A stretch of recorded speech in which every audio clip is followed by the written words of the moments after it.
Hello, everybody. There was a request in the comments that I show some games of the Pauper Rakdos Burn list that I posted a little while ago.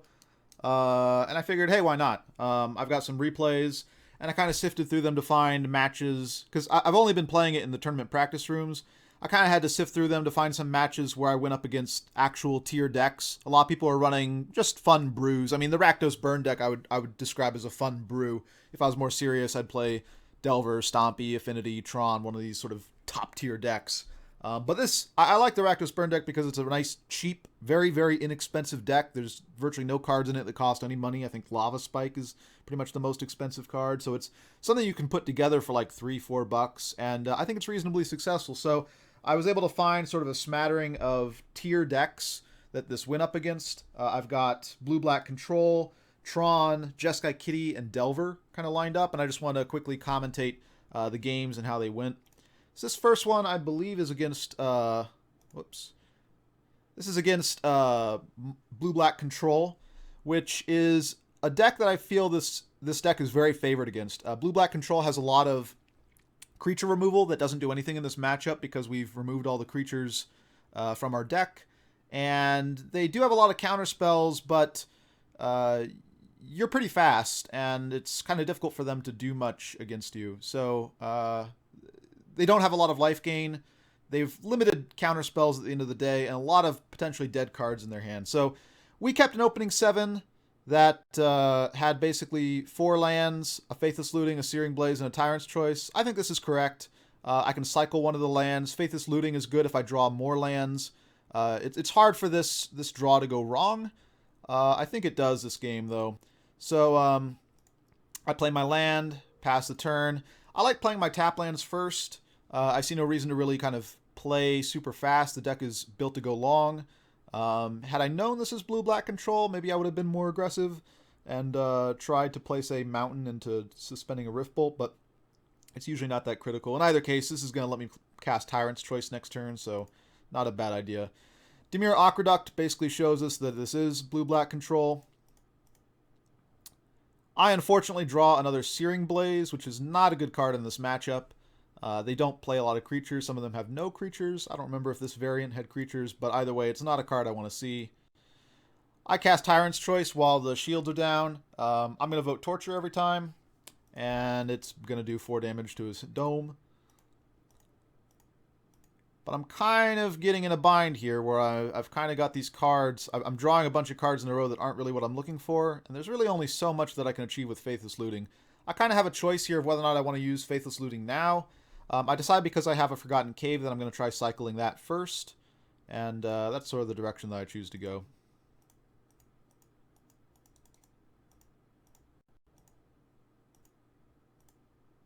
Bounce my Bloodfell Caves, which is probably incorrect here, and then I'm going to cycle the Forgotten Cave at the end of his turn.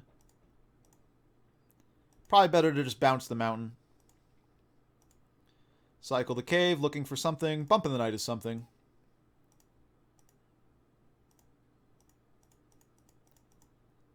Rift Bolt comes off of Suspend. I get to cast it at his dome.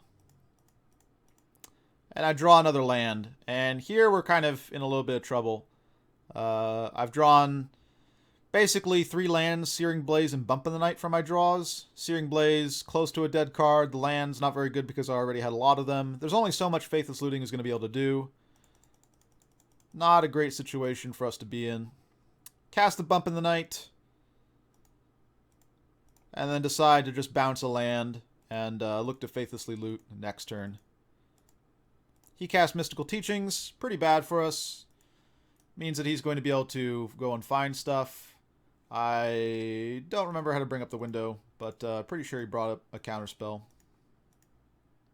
And since we're a little bit threat light here, that's not very good for us. Here I'm pretty sure I should play the Mountain and then use Faithless Looting. And see what I find. Instead I cast Tyrant's Choice, gets counterspelled, and then play Bloodfell Caves. But yeah, I probably should just be playing Faithless Looting here.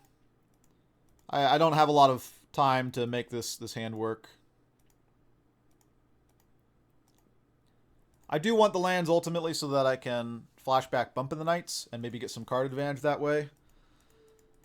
And that's what I decided to go for here, is getting the flashback on Bump in the Night. But I should have been playing my Faithless Looting, getting rid of some of these Searing Blazes. I don't know at this point if he's creatureless or not, so I kind of don't want to, but the position I'm in is just, if the Searing Blazes are dead cards, then I really need to be going fast against him. Cast Lava Spike at his dome. He lets it resolve. Tyrant's Choice. Here he's got a counterspell. And again, here I should just be casting Faithless Looting. I'm holding on to these Searing Blazes. They're not very good. I really should just be trying to overwhelm them very quickly. Misplaying my own deck.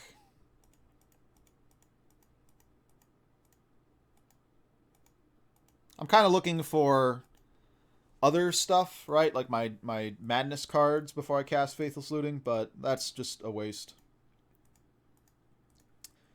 He passes a turn, I draw another Faithless Looting, and here, sort of, my hand is forced. I can't wait any longer. I chuck a Searing Blaze in a land, still holding out hope that the Searing Blaze is good, but I'm pretty sure at this point, seeing the Mystical Teachings, that it isn't. Chain Lightning at his face, does that get me there? Cast another Chain Lightning. Answer's yes. So, should have cast Faithless Looting sooner, to try and find my pieces. But luckily he ran out of counterspells, right? He has a lot of cards in hand, but a lot of them are probably creature removal, and we're able to get there. But I should have been Faithlessly Looting sooner, tossing away these Searing Blazes, just assuming that he wasn't playing this sort of matchup, because seeing the Mystical Teachings basically says he's not one of these Chittering Rats Blink decks, that the Searing Blaze is just not going to be a good card.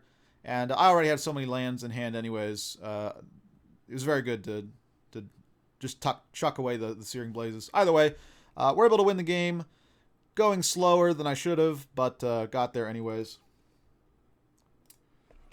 Next replay. Game 2. I side in against Blue-Black Control. I side in my Molten Rains. And I'm not sure when I had this build of the deck if I had Curse of the Pierced Heart in the deck. I don't think I did, but I would have sided that in as well.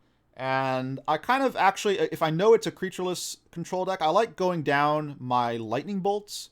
I go down the Searing Blazes, of course, but if I'm getting rid of extra stuff, I like getting rid of the Lightning Bolts, because sometimes they have Dispel in their sideboard, and your deck actually doesn't have a lot of instants. It has Fiery Temper, it has Searing Blaze, and it has Lightning Bolt. And if you're getting rid of the Searing Blazes because he's a creatureless deck, and you get rid of the Lightning Bolts too, he's really only got that one hit. And so a lot of times they'll think Dispel is good, but you're playing a lot of sorcery speed stuff in this deck, and it isn't good. Game 2.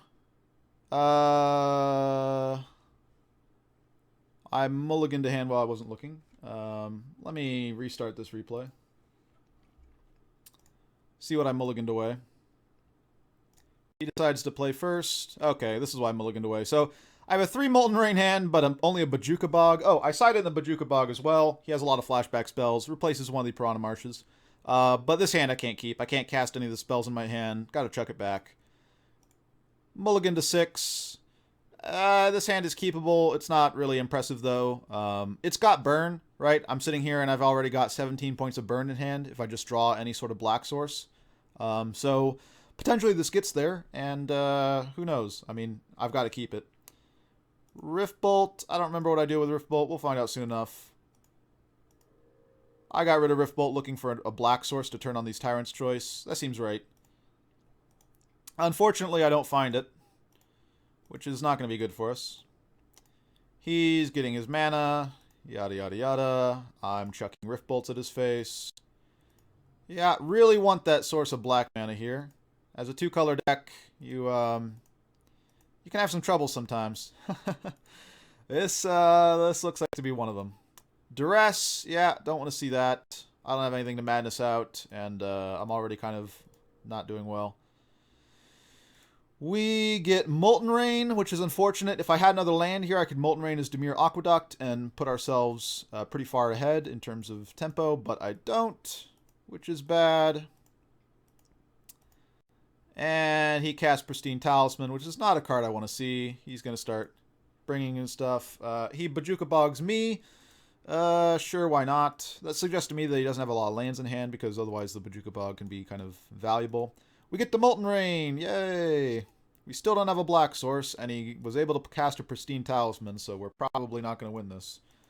But, at least we get rid of one of his lands. Was I right about him not having lands? No, I was not. Unfortunate. Well, Faithless Looting is not really what we're looking for. Again, I need a black source, but if I cast Faithless Looting, I've got to kind of discard my burn cards to be able to have the black source of mana. But I need something. I can't go slow against this guy. I chuck away the Bump in the Night and the Chain Lightning and keep the most impactful of my burn spells, which is Tyrant's Choice, and my source of black mana. That way I can be casting things. Having the extra mana also means that I'm going to be able to flash back Faithless Looting profitably. Here we find another Faithless Looting. I'm kind of sure that he's got Counterspell up, but I can't really play the game very slow, unfortunately, because he has the Pristine Talisman out. Things aren't going to go terribly well. Cast the Faithless Looting. Chuck my stuff. Cast Tyrant's Choice. Here comes the Counterspell.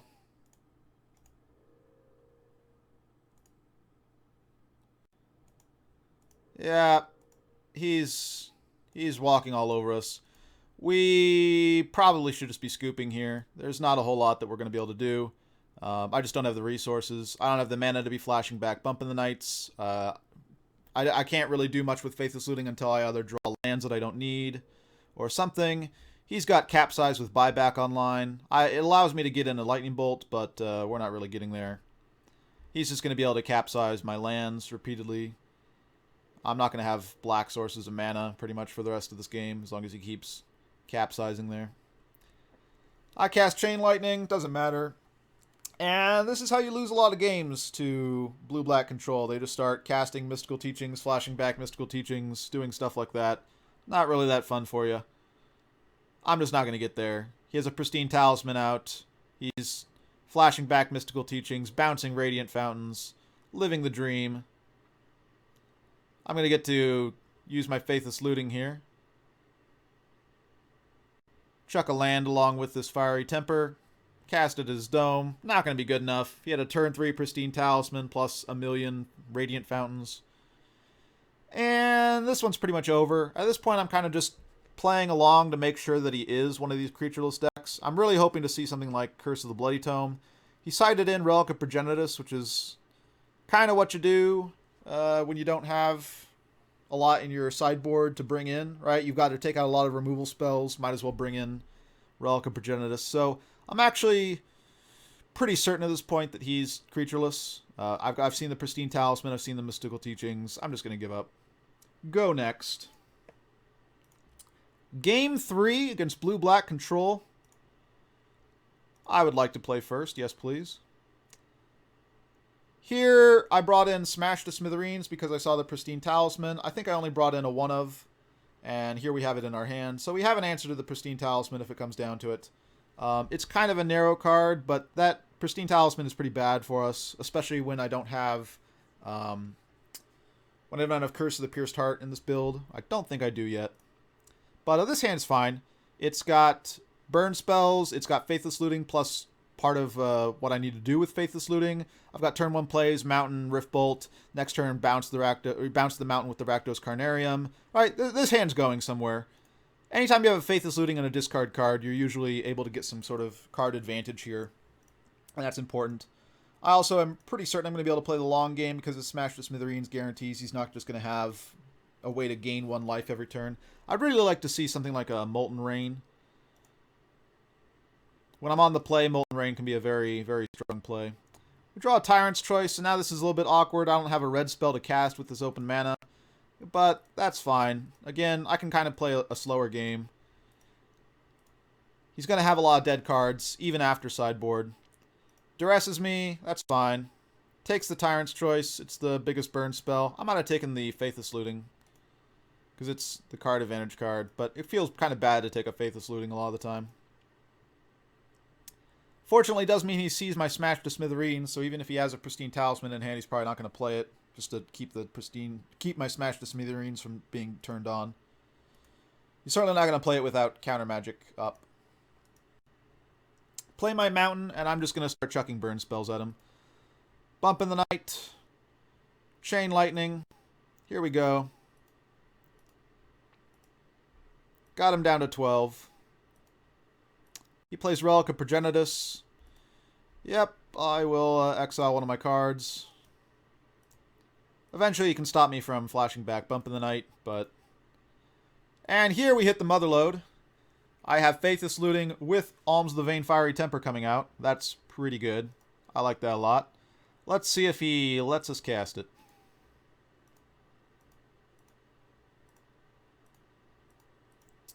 Come on, replay. There we go. Faithless Looting. Chucking my 2 Madness spells at his dome. 1 red, draw 2. Quite the card. Bam, and... You got counters magic for this? Bam. He's down to 6. Life is good. The Relic of Progenitus is a little bit of a worry here, because it exiles my Faithless Looting and my Bump in the Night, but it also is something that he's got to use pretty soon here, because otherwise, if he taps out and I'm able to smash to Smithereens, that's really bad for him.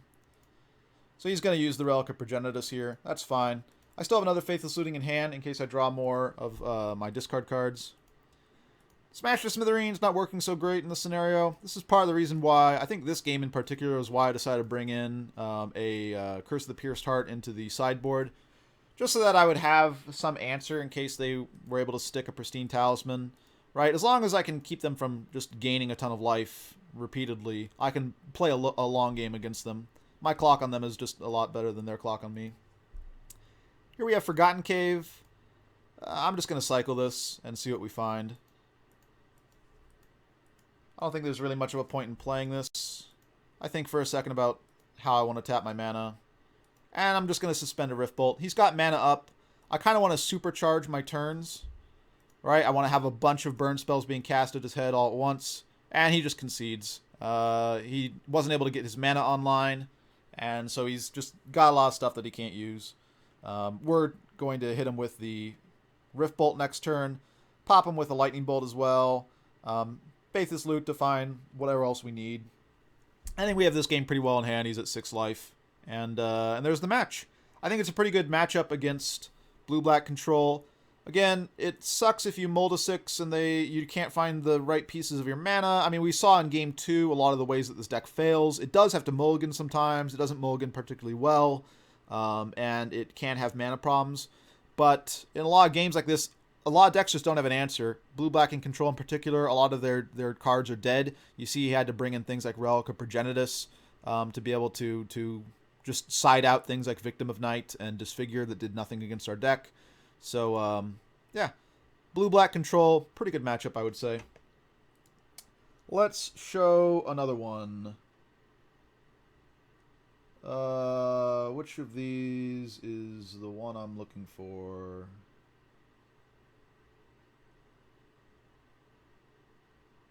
Alright. This one is against Jeskai Kitty, which is one of these artifact land Kuldotha decks, right? In this case, he's splashing blue, as it turns out. Which is pretty interesting. A lot of them have gone to Boros. Here we've got an unkeepable hand. Rakdos Carnarium and no other lands. I think I'll pass. Here we get 6 non-land cards. Not what we're looking for. This hand is almost as good as you're going to get with a 5-land hand. Searing Blaze can be a 2-for-1, and then if I find a Faithless Looting, I can pitch Alms of the Vain Fiery Temper. Obviously, I think it would be better if this Alms of the Vain was another Faithless Looting. But this is a reasonably good hand. In fact, let's do this. That way people can kind of see what I've got a little bit better. I usually play with this small because I kind of know what all my cards do, but Searing Blaze on top, not interested. I don't have the lands. I need to find Faithless Looting to make this this hand work. Right? I'm going to need to find lands and Faithless Looting, and Searing Blaze is neither. There's a Faithless Looting right off the top. That's really nice. We're going to need to find lands now to be able to profitably cast Faithless Looting, but at least we have a chance. He plays Glinthawk, bouncing his land. That's not really what you want to be doing most of the time, but hey, we find a land. Our deck could get there. One more land and we're there, basically. One more land and we can faithlessly loot and do all sorts of great stuff, and Searing Blaze, and life will be great. Just one more land and we can recover from this 5-card mulligan. Do we find a land? The answer's no. So you kind of have to go in damage control mode right now. I'm going to cast this main phase because I don't know what his deck might have. It might have some way of protecting the Glinthawk, and I'm not really going to have better targets than the Glinthawk from my Lightning Bolt. I need to slow him down, prevent him from putting me on a clock, get to that point where my Faithless Looting and Fiery Temper and Alms of the Vein can kind of dig me out of the problem here. That means killing his creatures. The other creatures he usually has are like Core Skyfisher, right? Yeah, this is definitely a Core Skyfisher deck. And Kuldotha Rebirth is not what we want to see. This is kind of the card that makes us race against them because I don't have efficient answers for these goblins. And we draw Searing Blaze, which is not what we're looking for. And I'm hoping he just plays nothing here. That way I feel kind of fine just holding on to the Searing Blaze, but he doesn't. He plays Core Skyfisher. Interesting the way he taps his mana. I would have tapped this Great Furnace before it bounced it back and then replayed the Prophetic Prism. But he's doing something else. I decide I've got to try and do what I can. I Searing Blaze one of these Goblin tokens. Does not feel good. But if I can somehow get to another land and faithlessly loot, ooh, that's not good. Well, we're going to Lightning Bolt on our turn again for kind of the same reason that we Lightning Bolted last time. I have to keep him off of a clock. He plays the Prophetic Prism now. Plays an Ancient Den. Glinthawk, bouncing the Prophetic Prism. Yeah, his deck is doing what it's going to do. And we really need to find another land. Firebolt to my face. Not going to be easy to win this race. Again, these tokens are... It's hard for me to remove them. I find a Lava Spike. I've got to start faithlessly looting and finding lands. I don't find lands, unfortunately. I'm going to discard an Alms of the Vein here. I only have one black source, which means I have another Faithless Looting. If I draw another mountain, anything, right, I'm only going to be able to cast one of these Alms of the Vein. So part of me wants to say I should be madnessing out the Fiery Temper and kill the Glinthawk, right, and try and slow down the clock even more. But I think just the way my mana is right now, I have to do Alms of the Vein. So I think I chuck this. And I chuck the other Searing Blaze. Because if I find a land, I've already kind of got what I'm looking for here. Anyways, going forward. Prophetic Prism, yep. He's just grinding his card advantage. More Prophetic Prism. Is it Boilerworks? Luckily, he doesn't have any sort of gain land. So I'm not, just getting a bunch of life gain from him. Rakdos Carnarium. Well, now I kind of regret getting rid of the Searing Blaze.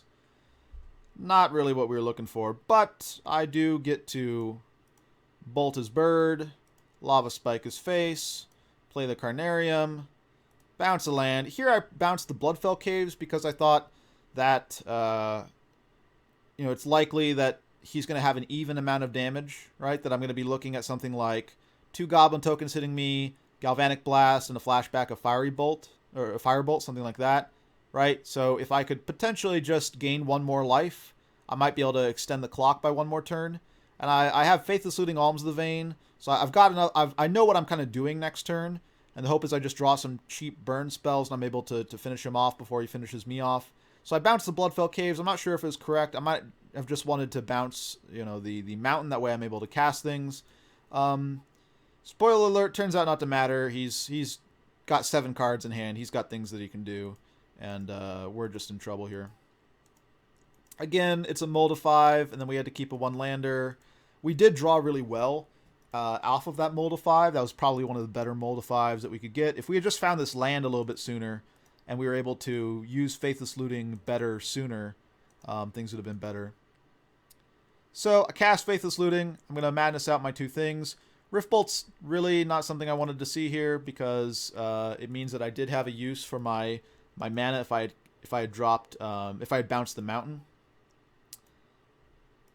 We get him down to 7 here, and I've got 7 points of burn in hand, and I bring myself up to 12, but gaining 2 life as I said before, you know, the hope was that if I don't want to die to Firebolt, Galvanic Blast, and then a swing from his creatures. He was able to play 4 attack worth of stuff. And it turns out that I am just dead here. He attacks, does 6, casts a Firebolt, casts a Galvanic Blast. He probably even has more burn in hand. So we're done. Time to go to game 2. The sideboard plan against a Jeskai deck like this, I think, is to bring in all of my land destruction, my Molten Rains, and my Smash to Smithereens. And I don't bring in Electrickery or Curse of the Pierced Heart. There's only really one target for the Curse of the Pierced Heart, which is the Goblin tokens. To some extent, the Lone Missionaries, which I'm presuming he has. Certainly, if he has them in the sideboard, they're going to come in. It'll hit those as well. But I don't know. I'm not really sold on Electrickery as part of my package. I do get rid of Lava Spike, right? I get rid of Lava Spike, and I usually get rid of some combination of Rift Bolt and Chain Lightning. A large part of the reason for that is that, those cards can go to creatures, but I also kind of expect sometimes that these guys are going to play Circle Protection Red, and Lava Spike is just stone useless in those scenarios. And Chain Lightning can be kind of bad because oftentimes they'll have red mana up, and it is something of a race here, right? And I don't really like Rift Bolt for situations like this where if he wasn't able to kill me that turn, you know, it's possible that I don't draw an untapped land, and I'm not able to cast Rift Bolt for the non-suspend mana cost, right? If I draw an untapped land, I can just kill him with Tyrant's Choice Rift Bolt, but... yeah, I'm not a big fan of Rift Bolt when I'm top decking it in these race scenarios, and I feel like a lot of these games go to race scenarios, so I sometimes side it out along with Chain Lightning, but it's really up in the air. So, game 2, I've sided in my land destruction. Let's see what we got here. This hand's reasonable. 2 Searing Blazes. Searing Blaze is usually a pretty good card here because I'm pretty reliably going to have creatures to Searing Blaze, right? And it's just going to be a 2-for-1. Chain Lightning, fine. Tyrant's Choice, fine. I've got lands to play everything. Yeah, this is solid. None of my sideboard cards, but still a very, very solid hand. Play my tap land first. I'm going to cycle this Forgotten Cave if I can. Yeah, I'll cycle it right now. It is a little risky because I do have Searing Blazes in hand, and so part of me would just want to play the Forgotten Cave, right? And then I could potentially just bounce it back later. That's sort of a less risky play, but I'm willing to bet that I find another land, and even if I don't, you know, I have Tyrant's Choice, Bump in the Night, things of this sort. He's playing a pretty slow game over there. Seeing the Forgotten Cave come down tap suggests to me he doesn't have a lot in the way of lands. I find a Rift Bolt, so I'm just going to, I think, cast some burn spells, drop my Bloodfell Caves, cast Tyrant's Choice, hit him for 4. Pretty nice. I saved the Rift Bolt. I could have done Rift Bolt, Bump in the Night, because I kind of want to wait until I know that he's going to have a creature for me to kill. Right? I'm willing to play a longer game, but I don't necessarily need to, right? So we play Tyrant's Choice number 2. Also, one of the advantages of playing Tyrant's Choice is now I get to play Tyrant's Choice and one of my 1-drop spells, whereas before if I'd cast my 2 1-drop spells like, you know, Bump in the Night, Rift Bolt, I would have then probably had to cast Chain Lightning along with Tyrant's Choice. This just might be a little bit more efficient use of my mana in terms of, you know, when I want to hold my removal in hand and kill his creatures. So I get off my Tyrant's Choice, and I think I just suspend a Rift Bolt here. Yep, that's the smart thing to do. Play the Carnarium, bounce my land. Now I have Searing Blazes online. I could have bounced the Carnarium itself, or just kept it in hand, really. Plays a Glint Hawk, alright. Bounces his artifact, plays his artifact, right? This is what the deck does. Pay 2 mana, draw a card, do this a lot. So we're going to send the Rift Bolt upstairs, and then we're going to Searing Blaze him. I play the Bloodfell Caves, because why not? Bam. Bam. Chain Lightning still in hand, and I've got Chain Lightning, Searing Blaze for ready to go next turn. I've got Bump in the Night flashback mana as well, which is going to be useful. He plays a Forgotten Caves. That means I don't have Searing Blaze targets, so I can't cast it, but that's fine with me. I'm just going to flash back a Bump in the Night here. Yep. Bump in the Night. He negates. That's fine. So he's brought in some counter spells. One of the advantages of playing blue in this list of his. Plays, of course, Skyfisher. Bounces a land. Gain himself some life. He's not bouncing the prisms. He's in scared mode right now. Kuldotha Rebirth. He also wanted to do that. Makes sense. But now he's just dead. I've got Chain Lightning. I've got Lightning Bolt. Yep. So I wanted to check to see if he brought into spells. He did. That's fine. I've got Searing Blaze. A GG. Alright, on to game 3. This game, if I remember right, I kind of mess him up with my sideboard. Smash the Smithereens in my opener hand. I've got Fiery Temper, Alms the Vein. I've got 4 lands, which is not something I'm really fond of, right? This deck kind of doesn't want a lot of lands, but if I find a Faithless Looting, this is gas. And the Smash the Smithereens, I'm pretty sure is just going to be a Stone Rain, so I keep. Again, I don't want to mulligan. Oh, there's an artifact land. There you are, you little buddy. Yep. Play a Bloodfell Caves. Tapped. He plays a Prophetic Prism. I kind of have a choice here of whether or not I blow up the Prophetic Prism and keep him off of white mana, or I blow up his lands. I like blowing up the lands. That's sort of my view of things, and that's what we're going to do. Smash one of his furnaces. Say go. Not keeping off a white means he gets to play Glinthawk here. Alright. He bounces his Prophetic Prism. Alright. Forgotten Cave. Probably want to just cycle this, see if I can find something. Another Forgotten Cave. Cycle this, try and find something. Hoo-hoo, there's something. Molten Rain. Yes, sir. I bounce my gain land. I have another mountain in hand in case I need to be playing a little bit faster.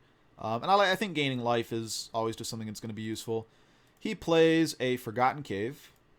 Forgets to attack with his Glinthawk. A little bit of a mistake. So I kind of have the choice of whether or not I want to Molten Rain his artifact and keep him off of being able to play, say, Kuldotha Rebirth on his land, which is maybe something I want to do because I did not bring in Electrickery. But playing the Molten Rain on the Forgotten Cave means that I'm going to have my Smash to Smithereens still be good. And I feel like if he plays Kuldotha Rebirth and sacks his land and he's just sort of, he's got 5 power toughness and I could probably kill the Glinthawk too, but he's got no lands. That doesn't seem terribly threatening, right? I think I have enough burn in hand to really outrace that. So I don't think he's willing to sack his lands when he's clearly short on lands. And I think that Smash to Smithereens will still be good. So I decided to go after the Forgotten Cave here. Bada bing, bada boom, gain more life. I like playing the Bloodfell Caves before, say, the Piranha Marshes, because this keeps my mana flexible. I'm not really concerned about I'm more concerned about just killing him before he draws out of his land screw. But I can always play the Piranha Marsh later. I don't know. I like keeping my mana flexible sometimes. Maybe it's a slight misplay. Maybe I should be playing the Piranha Marsh. After all, I do have a bunch of stuff here.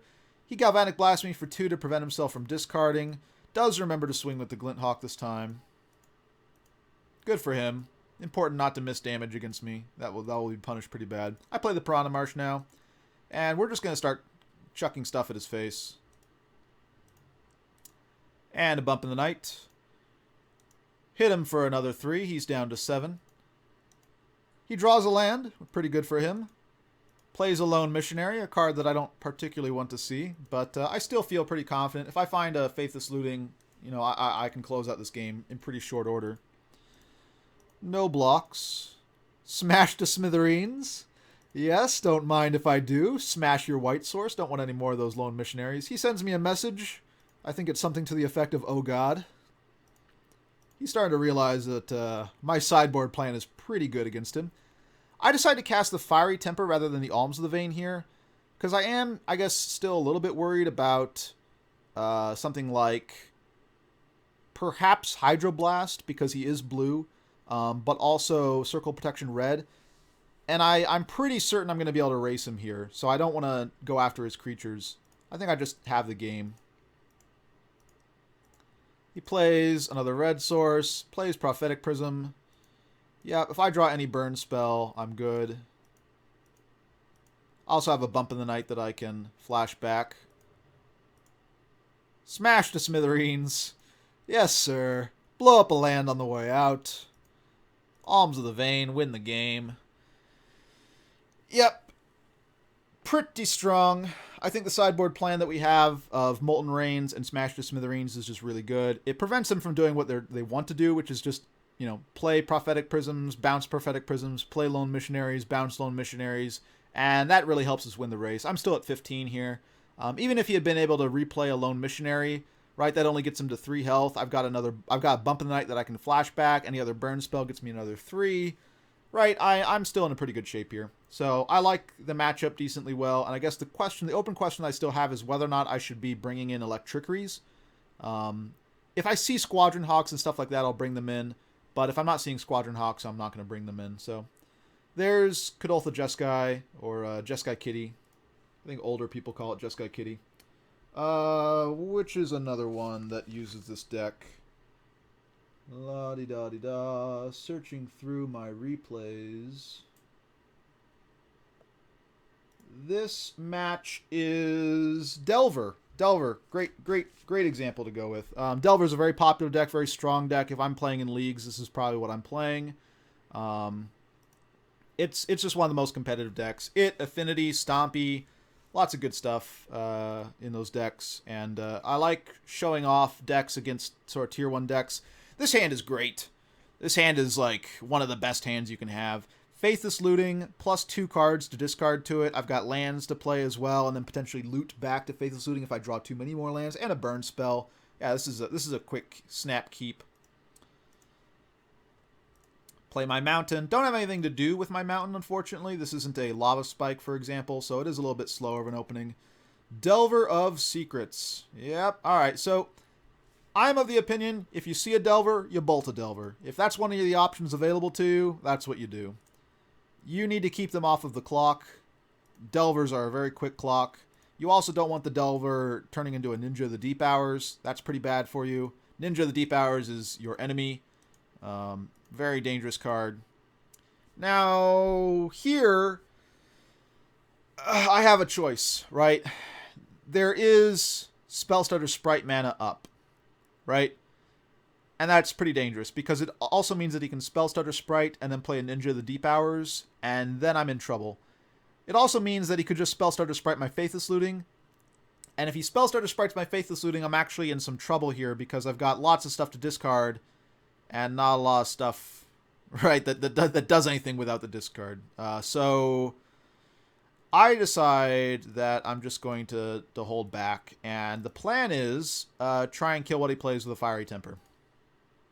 He plays Spellstutter Sprite here, so I'm really glad I did not play the Faithless Looting. That would have turned out pretty poorly for me. Then he attacks with the Spellstutter Sprite. This is sort of the test. Does he have a Ninja of the Deep Hours? And that's going to be big information for me if he does not have it. He does, and we are rewarded for our line, because now we get to kill this Ninja of the Deep Hours that otherwise would have given him just a lot of card advantage. We know he has a Spellstutter Sprite in hand. Luckily, he's tapped out here. He's kind of got some mana issues, which happens to Delver every once in a while. He hasn't found one of his cantrips to set up the top of his library. Or he has, but he chose to go with this line, which is a little bit more aggressive. So now we're just going to cast this Faithless Looting here. And we're going to pitch our 2 cards. And the 1 mana draw 2 is in effect. I cast the Alms of the Vein first, just in case Daze is a thing. I like to gain the life against Delver. Sometimes you're in a race. We get to madness out the other one. No Daze. Even if he dazes, it's not the worst thing in the world, because he's only got 2 lands. He's kind of got to develop his board here. Preordains, so he did have one of the cantrips.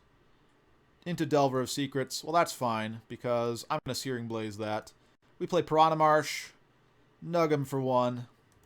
Then we're going to Searing Blaze his Delver, and then we're going to bump him. And now he's down to 7. We're still at 23, which is a great spot to be in against Delver. He does have 7 cards in hand, but only 2 lands in play. He wasn't able to hit his land drop even after the Preordain, so I'm thinking this game is close to ours here. Draw a Rift Bolt. He's got Counterspell Magic up, and I can play this Lightning Bolt at instant speed, so I think we're just going to suspend this Rift Bolt, and then just sit back. I'm going to hold the Mountain in hand because I might want to pitch it to Faithless Looting. I also might want to activate Searing Blaze. He doesn't play anything. Pretty good for us. And he's going to tap out here and play Spire Golem, which is excellent because I'm pretty sure I'm going to be able to finish him off next turn. I have Faithless Looting to find something if I really need to. Alright, send this upstairs. Deal 3. Lava Spike, sure. Cast the Lava Spike. Cast the Lightning Bolt at him, and that's game. Alright, game 2. So, I bring in Electrickeries against Delver. There's not a whole lot else I bring in. The Molten Rains aren't particularly useful. The Smash to Smithereens aren't particularly useful. Because this is a budget build, I'm not running anything like Hydroblast, right? Which would be very strong against Delver. But, you know, if you're running a sort of a non-budget build of this, you run Hydroblast. Maybe you even run Gorilla Shaman. And I don't remember if I brought in Blightning. I probably did not. Delver's Secrets, that's not really what I want to see, especially when I don't have a hand that has red mana up. Because there is one thing about this, which is that it's kind of awkward on the mana. Does he blind flip his Delver? Thankfully, he does not. I cannot find red mana in time. He forgot to attack with his Delver, which is really nice. Well, let's bounce this Piranha Marsh. Not what we want to be doing. Now we need to discard a card. What do I discard here? Probably a Piranha Marsh. Yep. Please don't flip your Delvers. Nope, they flip. Now life is bad because my Electrickery is no longer good anymore. We were just kind of a turn too slow here on the draw. We're going to have a hard time here. I cast Faithless Looting. I'm going to pitch stuff. I need to find answers. I need to find, in particular, a red source for these Searing Blazes. Madness out this Alms of the Vein. Can't be hit by Spellstarter Sprite, which is nice. But we're in some trouble here. You know, he's got us on a pretty good clock.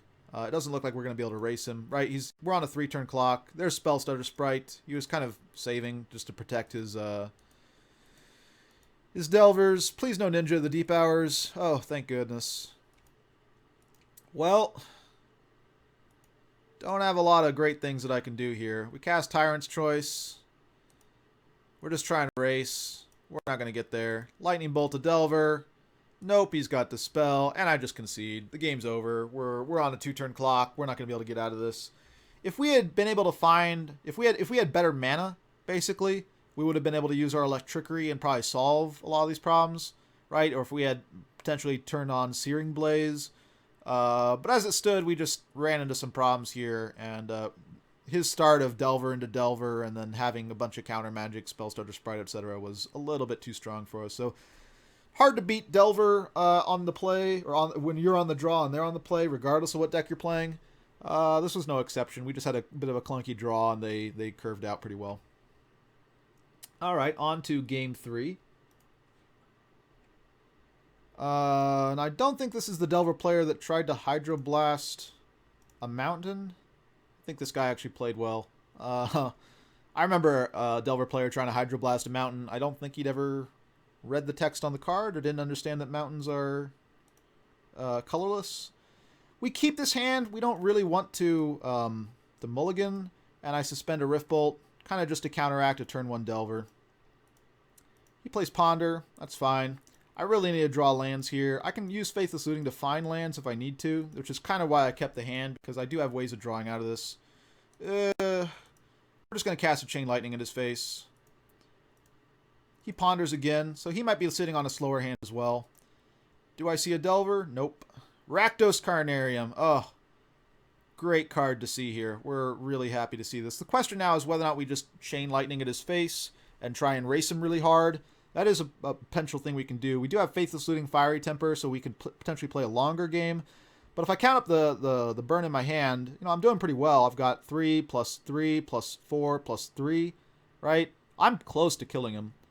So I've got a number of lines. I decided to go with the Chain Lightning his face. We're going to try and race him down. He has Hydroblast. That's fine. Rakdos Carnarium. Bounce my mountain. It's also nice to get a counterspell like that out of his hand, because Searing Blaze is going to be a more important card for us here, right? If I can roast a Delver with that, we're going to be pretty happy. He keeps pondering and preordaining away. Leaves up counterspell magic. Alright, well. Faithless Looting. You got anything? You gonna counterspell this? No, no. They don't want to spend counterspells on that. But then I get to madness out 2 cards. Not a bad deal. Now, the order doesn't really matter. He knows what I'm going to be doing with my turn, I'm pretty sure. I could have played around Daze. I probably should have played around Daze and cast the Fiery Temper later. In either case, he counterspells. But we're sitting pretty. I mean, I've got basically the same number of lands in play as he does. I've got 4 cards in hand. I've got the burn necessary to kill him. I'm feeling pretty good about the situation. He continues to ponder. He's looking for stuff, doesn't really find it. I have to hold this in hand, that way I can activate Searing Blaze. I'm going to hold the Lightning Bolt too, because I kind of worry a little bit about him being able to put a Ninja of the Deep Hours or something like that in. But I wanna make sure we can get there as well. He shows a creature. He's gonna Hydroblast this Faithless Looting. Doesn't want to fall for the same thing twice.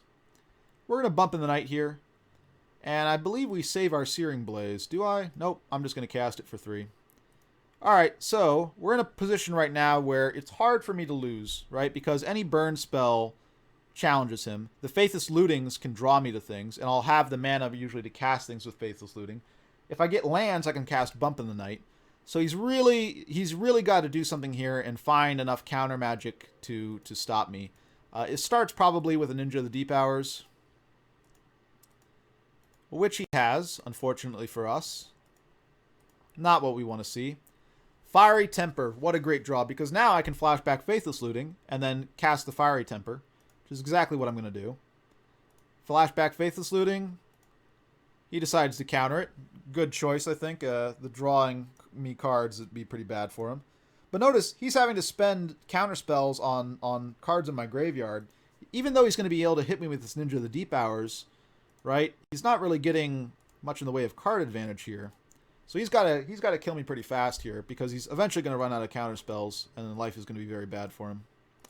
He ponders, looking for more counter spells, no doubt.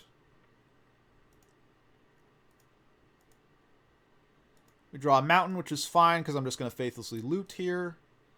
We pitch Fiery Temper, and I believe a mountain. I get to madness this out. This also leaves me up Lightning Bolt, plus the mountain. He has a Dispel. Alright, I'm going to just go for it. And we get there. So, beat Delver. Pretty close games. We were lucky that we won the coin flip, and so we were on the play. Again, it's pretty much a race scenario. But I also like to think that our piloting of the deck mattered, right? We took the line in game 1 where we killed off his Ninja of the Deep Hours, and that was pretty big. So I think that's the one thing you need to be really concerned about when you play against a Delver player is if they don't have a lot of counterspells in their deck. I know it doesn't seem that way this game because he showed us Dispel, Counterspell, Hydroblast, Counterspell, Counterspell, Hydroblast, right? But they really don't have a lot of counterspells in their deck, right? A lot of it is these creatures and fairies and stuff like that, and if you can not get your stuff hit by Spellstutter Sprite and not let them draw a bunch of cards for free off a Ninja of the Deep Hours, then I think you'll get there in a longer game. You don't have to like they're the beatdown oftentimes, right? And I think you should be focusing on killing off their creatures. All right, so I think I have one more match that I wanted to show, and that was against Tron. I can't imagine it's a very great match because I think we're pretty favored against Tron. Tron's just kind of slow and sort of the thing we want to prey on a lot of the time. I think this is it. We'll see if he plays a Tron piece if I remembered the names correctly. So this is a pretty good hand. I mean, it's got burn, it's got lands. This is the sort of thing you're going to keep, and I'll keep this. Play my tap land, of course. Give myself access to black mana. I can Tyrant's Choice. Yep, this is Tron. Alright, so Urza's Maze into Expedition Map. We're just going to chuck the Tyrant's Choice at him. I vote for Torture, as I always do. He plays an island. He's going to crack his Expedition Map next turn. Find another Tron piece, likely. I found Faithless Looting, which is going to be great. That gives me a lot of things to do. I cycle my Forgotten Cave, and I think I'm just going to suspend 2 Rift Bolts here. I'm on the burn plan. You don't really want to go long against Tron. They'll eventually find Tron pieces, and then they start doing obnoxious things like looping Pulse and Marasa with Mnemonic Wall. And at that point, you're kind of in a rough spot. Or if not that, then they're going to be playing Fangren Marauders, and then they're going to just gain too much life. A lot of their creatures you can't Lightning Bolt. You're in a race scenario. You got to kill them fast. But we have a pretty fast hand here. Nug him for 3. Nug him for another 3. What do I draw for the turn? Tyrant's Choice. Yeah, sure. I think we're just going to cast Tyrant's Choice and Chain Lightning here. Nope, I decide with Faithless Looting, and I get lucky. I find the Fiery Temper, so we're in a really good spot now. I probably should have just Tyrant's Choice, Chain Lightning. I guess I'm a little bit worried about counterspells. And the worry's justified. Mana Leak. Alright, so I'm happier that I got one of these 3 damage spells Mana Leaked, because Tyrant's Choice does 4, and that means I only need to resolve 2 more spells to kill him, right? So if I'd played the Tyrant's Choice, actually I guess looking back on this was the correct play, because if I play the Tyrant's Choice, I'll be 1 short with my 3 damage spells. This cuts the number of spells I need to get him with, potentially by 1 if he doesn't have another counter spell. So we've really put him on the clock. He's able to assemble Tron, which is what they do, right? He did have an Expedition map, so we kind of expected this. Cast a Mole Drifter. That's fine with me. Draw yourself some cards, but don't leave up any counter magic. And we're going to Tyrant's Choice. Vote for Torture. Welcome to democracy. Bing, bada, boom. Burn him down. And so you see that the deck is fast, right? I mean, this is turn 5. Pretty good. I mean, by the time they were able to assemble Tron, right, we got there. So pretty good. I like this matchup a lot. Yeah, nothing much else to say. Let's see how Game 2 goes. Game 2 against Tron. We have our Molten Rains, which is definitely what we want to see. We don't have the mana to cast the Molten Rains, but we're not that far off either. And Molten Rain is a great card in this matchup, so boarded in 4 of them for my Searing Blazes, of course. He's mulliganing down to 4 cards. Also pretty good. I think we win this one. I'm going to go out on a limb and say that we win this game. He's got 2 Tron pieces, so, and I haven't found my 3rd land. Maybe I'm wrong. Cast an Expedition map. He's going to get Tron online. I didn't find my 3rd land. This could be a squeaker. Bump in the night. Got him down to 11. Still trying to race. Oh, he's going to get Tron. Finds a tower. No. Plays an island. I think he found a tower, but he played the island anyways. But didn't matter because I Molten Rained one of his lands. Now he's wondering what to do. No, he fetched an island? Alright, well, I don't have a lot of pity for this guy. You know, the point of Tron is to fetch Tron pieces. Not that it mattered because I was going to destroy all your Tron pieces, but yeah, sure, Mana Leak. Why not? Go for it, buddy. Knock yourself out. You're down 2 Tron pieces. You're not drawing lands. Oh, Tron.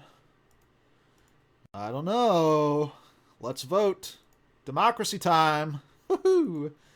I think I decided to hold my Lightning Bolts and play basically on his upkeep. But then he anticipates, so I just Lightning Bolt him in the face anyways. He's down to 2. Of course, if we find a Faithless Looting, we're golden here. I don't know why he fetched an island. Seems like not the thing that a Tron player should do. I find a mountain. Sure, why not? I'll play the land first. Just to play around Mana Leak. Lightning Bolt, game is ended. And that's roughly how a lot of Tron matchups go. Drew 2 Molten Rains, which was nice. He also decided for whatever reason to fetch something that wasn't a Tron piece. I don't know why. Kind of confusing, but either way, it's a pretty good matchup. They've got to get their mana out, and sometimes they just stumble. And if they stumble against you, you probably just kill them. You put them on a pretty fast clock. You're just trying to cast 7 spells. They don't have a lot of interaction, right? Maybe a Mana Leak or 2, but that's it. So anyways, there are my replays against Delver, Jeskai Kitty / Kuldotha Jeskai, whatever you want to call it these days, Tron, and Blue-Black Control. All pretty high-tier decks, things that you'll see in a competitive environment. And in this case, we won them all. I didn't stumble across any of the ones that I've lost. I know that I've lost some of them, but I just kind of had to search around. I've definitely lost to some brews. I remember recently I lost to this Blue-White Madness deck, which was pretty crazy. The guy, as it turns out, had a lot of sideboard cards that beat me pretty hard, and that got tricky. But I don't know, against the competitive decks, this deck has game, right? I mean, this deck is pretty solid. I think it's a burn deck. It's pretty good at what it does, and it can race decks. It can play more of a control game. You can afford to cast some of your burn spells at Ninja the Deep Hours, for example, and that's what'll win you games, is just keeping your opponent off of his clock. And there you have it. So to whoever it was that said in the comments you were looking for some games of this, hopefully that this tides you over. Lots of stuff to think about, sort of different lines of play. Again, this deck I don't think was running Curse of the Pierced Heart in the sideboard. I think I was running like Soul Reap, which is kind of like a black Searing Blaze, but with some conditions. And I was running that because I was a little bit scared of things like Gurmag Angler, and I think I took that out. This also might have been when I was running Chainer's Edict, just in case I ran into Boggles. I took both those out, put in Curse of the Pierced Heart. Yeah, it didn't really matter in a lot of these matchups. The only scenario where I would have brought in Curse of the Pierced Heart was against the Blue-Black Control list. I don't believe in bringing it in against Tron. I don't think it's a really good idea to bring it in against Kuldotha-type decks either. And Delver, of course, is just way too slow. So there you have it. Hope that helps. Hope this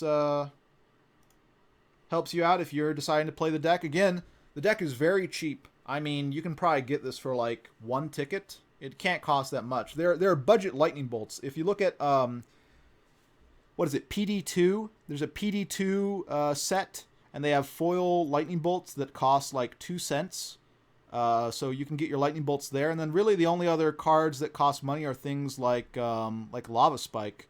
Chain Lightning is cheap. Bump in the Night is cheap. Molten Rain will cost some money, although it is being reprinted, so that'll help. That is one area where I think this is pretty vital. Against Tron, against Blue-Black Control. I mean, we saw this game. I was blowing up Tron pieces. It was pretty useful. Yeah, Fiery Temper is cheap. Alms of the Vein is cheap. The Mana Base is cheap. There's really not a lot in this deck that costs a lot of money if you're not running Gorilla Shaman and Pyroblast in your sideboard. And I think it's pretty competitive. I have not taken this out on a league. Maybe someday I will. I don't know. Again, I'm a free-to-play player, and I very zealously safeguard my tickets. I very much don't want to give any of them away. I always, when I play in things where tickets are on the line, I want to play top-tier competitive decks, whether it's Affinity, Stompy, Delver, maybe Tron. And I don't know if this deck is really top-tier, but we just saw it play against a bunch of tier decks and win, so it's got some chops, I want to say. And if I play it some more and practice some more with it, and sort of understand the lines better, we saw a few misplays from me in these games, then I don't know. I'd like to take this out. I think it could be competitive. I think this is the best burn deck available to Pauper at the moment, and we'll see if that changes after Modern Masters 3 pops out. But yeah, there you go. Hope this helps, and have a nice day.